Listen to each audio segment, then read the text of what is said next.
graça e a paz do Senhor Jesus Cristo, irmãos de Alexandre. Irmãos de Alexandre, assim eu sei, né, que o irmão tem as suas posições e elas são bíblicas, né, e históricas também, né, e proféticas, porque nós temos que olhar para as profecias, né, os acontecimentos históricos, a filosofia, o pensamento cristão de Paulo, de Pedro, do próprio Senhor Jesus Cristo, né?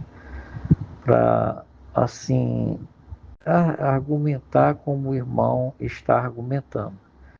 Eu já senti aí a questão do pacto, né? Que o irmão fala, né? Desse pacto, dessa aliança que Deus fez, né?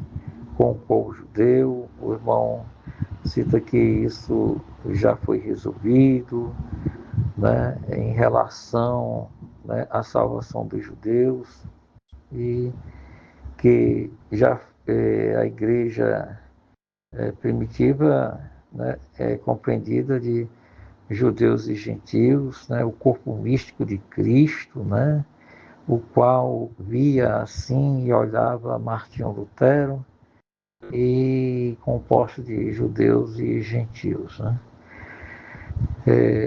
Eu vejo que as posições que o irmão coloca são bíblicas e confiantes, né?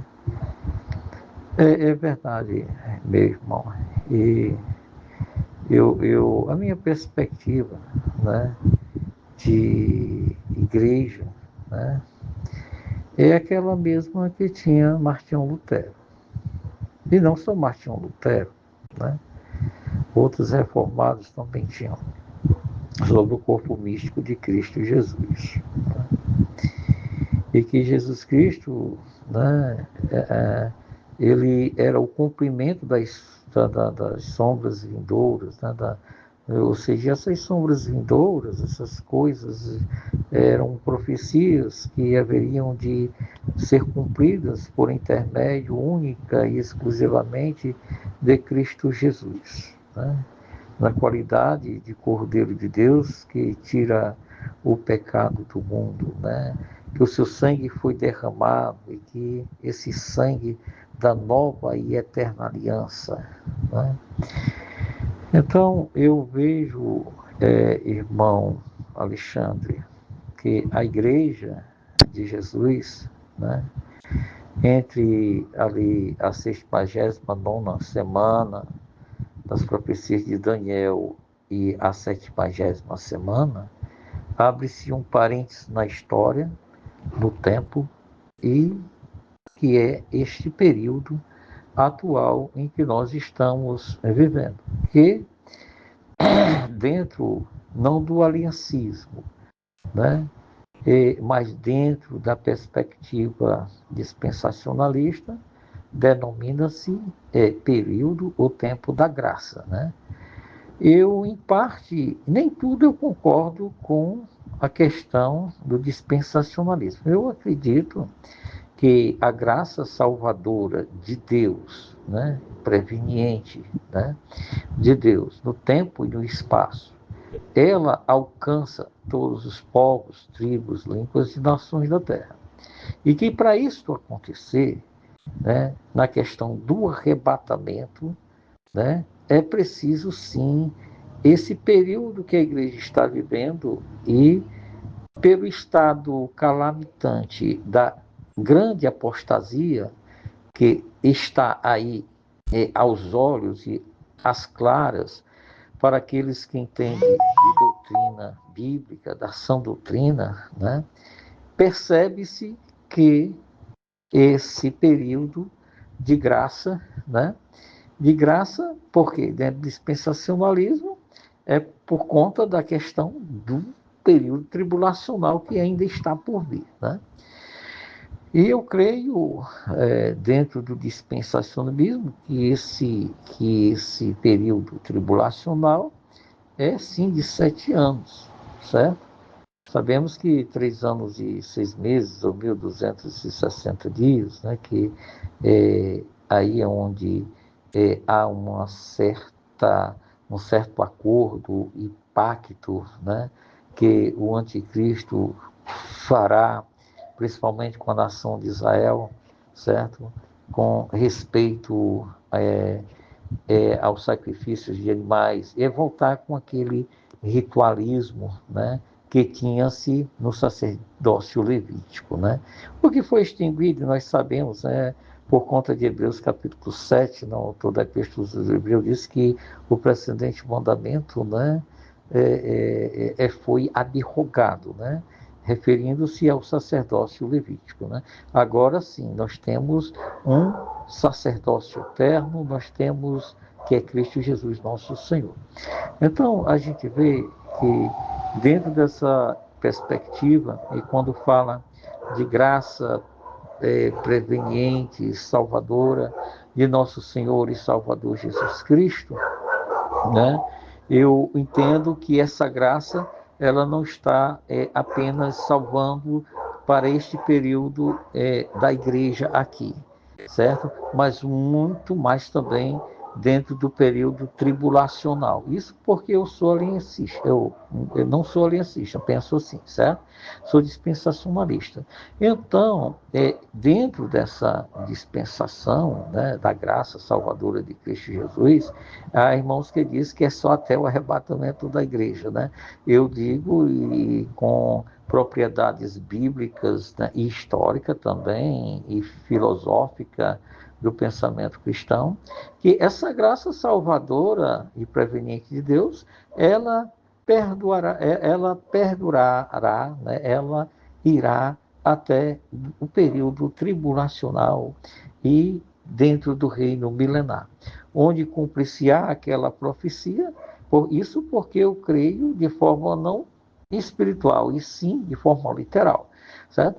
Cumprir-se-á aquela profecia de Mateus capítulo 24, versículo 14, que diz: e quando o evangelho do reino, que reino? Do reino milenar de Cristo Jesus, for pregado em testemunho de todos os povos, tribos, línguas e nações da terra, sobrevirá o fim, né? Isso estará ali estabelecido no reino milenar, né? Não vou me estender mais, né, do que eu já estou falando aqui com o irmão, né? Eu acredito que o irmão acredita no período milenar como de uma forma espiritual, né? E eu creio de uma forma literal. Mas isso não irá desabonar a nossa salvação, né, meu querido irmão? Não irá desabonar a nossa fé, confiança e esperança salvadora na pessoa bendita de Cristo Jesus para com a nossa fé e nossa piedade cristã. O que nos une é Cristo Jesus, né? E diz que nada nos separará do amor de Deus que está em Cristo Jesus, nosso Senhor. Diz que nem a altura, nem a profundidade, nem a largueza, nem a estreiteza, nem a morte, nem a vida, nem a fome, nem a espada, diz que nenhuma outra coisa nos afastará do amor de Deus que está em Cristo Jesus, nosso Senhor, né? Então, meu amado e querido irmão, estamos aqui como crianças, diante de Deus, aprendendo uns com os outros, né?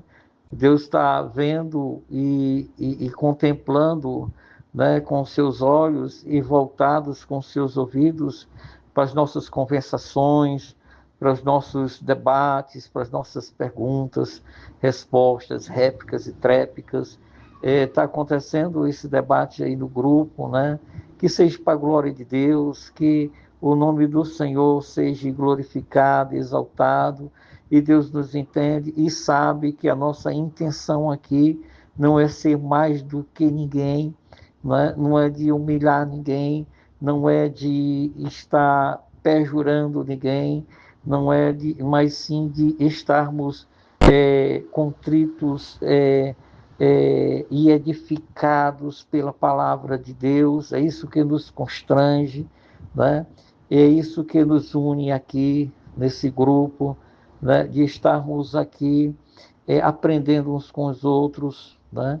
E que nós possamos amar uns os outros e ter uma vida piedosa, em Cristo Jesus, né? E termos esta comunhão, vivermos nesta coinonia, nesta verdadeira amizade, do amor fraterno que há em Cristo Jesus, nosso Senhor, e que Deus faça resplandecer sobre nós a sua graça salvadora, a sua luz iluminadora, que é a sua palavra, em nosso entendimento, né? Para que o nosso culto seja racional, né? É aquilo que Paulo fala aos Romanos, capítulo 12, versículo 2, né?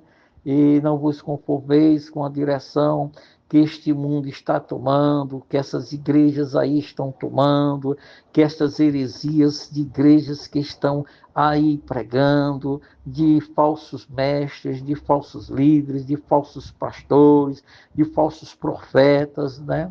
Mas transformai-vos pela renovação do vosso entendimento, né? E Deus nos deu capacidade de pensar, de sermos inteligentes e de oferecer ao Senhor Jesus Cristo o verdadeiro culto racional, né? Nós não vamos apenas nos emocionar, sermos emocionalistas, né?